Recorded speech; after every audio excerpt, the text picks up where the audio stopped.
is SportsCenter.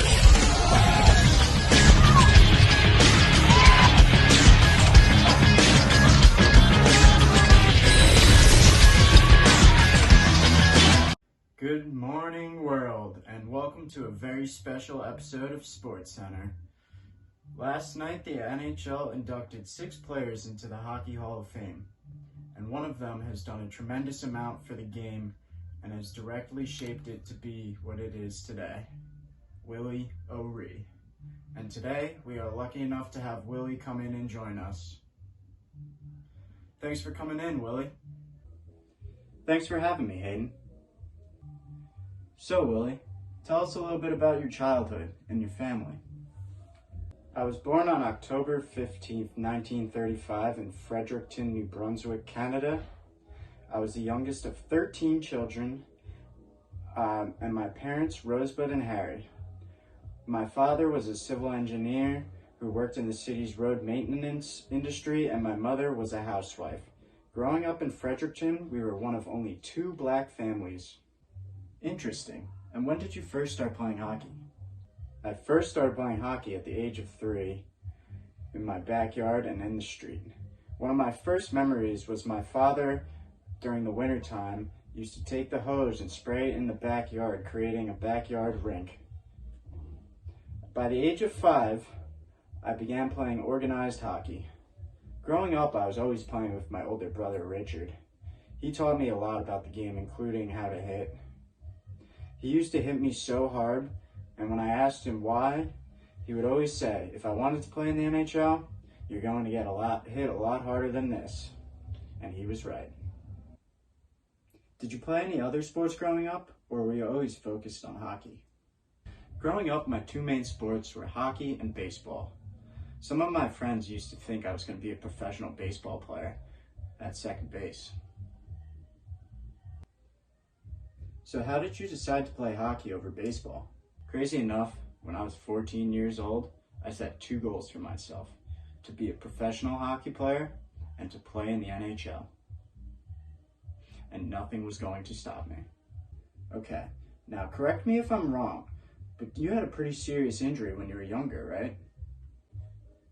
Yeah, so when I was 20 years old, I was playing for the Kitchener Canucks of the Ontario Hockey Association. It was my first time playing professional hockey, and I was struck in the face by a puck. It resulted in a broken nose and cheekbone for me, in addition to shattering my retina, resulting in me losing 95% of the vision in my right eye. After the injury, doctors told me that I was never going to play again, but within 3 weeks, I was back on the ice. However, I couldn't tell anyone. At that time, the NHL bylaws forbade players playing blind in one eye from competing. Therefore, I could not tell anyone and risk my NHL dream. I didn't even tell my parents in fear that they wouldn't let me play. Only my sister Betty knew. Unfortunately, I played left wing, which made it especially tough, but I would not let this stop me. To compensate, I would have to look far over my right shoulder so that I would be able to see with my left eye over my right shoulder. While not ideal, it was doable. Okay, so now you're playing professional hockey with one eye, and on January 18th, 1958, you become the first ever black player to play in the NHL. Can you tell us how you got there and what that was like? So that season and the season prior, I was invited to Boston's training camp, but failed to make the active roster. Then, I got a call from the general manager of Boston Bruins telling me that I was being called up for 2 games against the Montreal Canadiens in Montreal.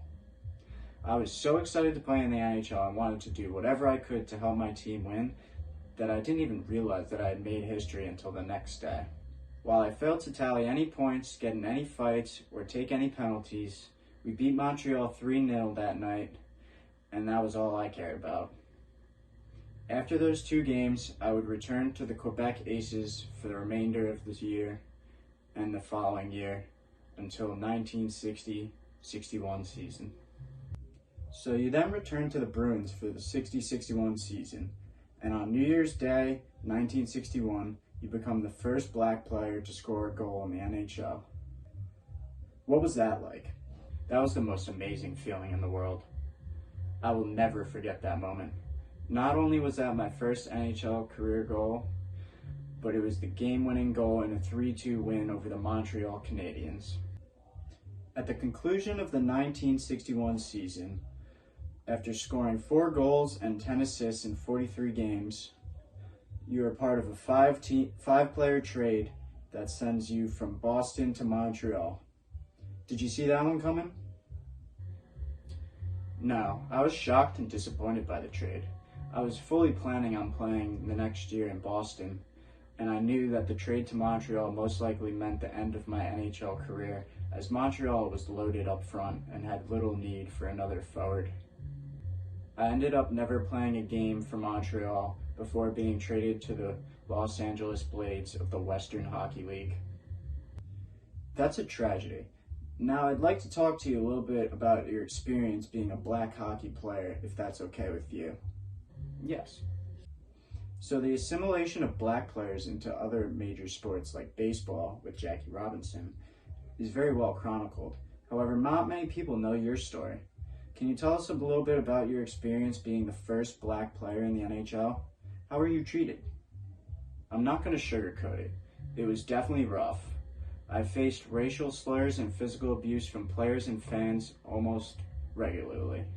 Despite all of this, I tried to keep it on the ice, always saying to myself, in one ear, out the other. I remember one night vividly, though. We were playing the Chicago Blackhawks, and a player came up behind me and hit me in the face with the butt end of his stick. It split open my nose and my lip and knocked out my 2 front teeth. A brawl ensued.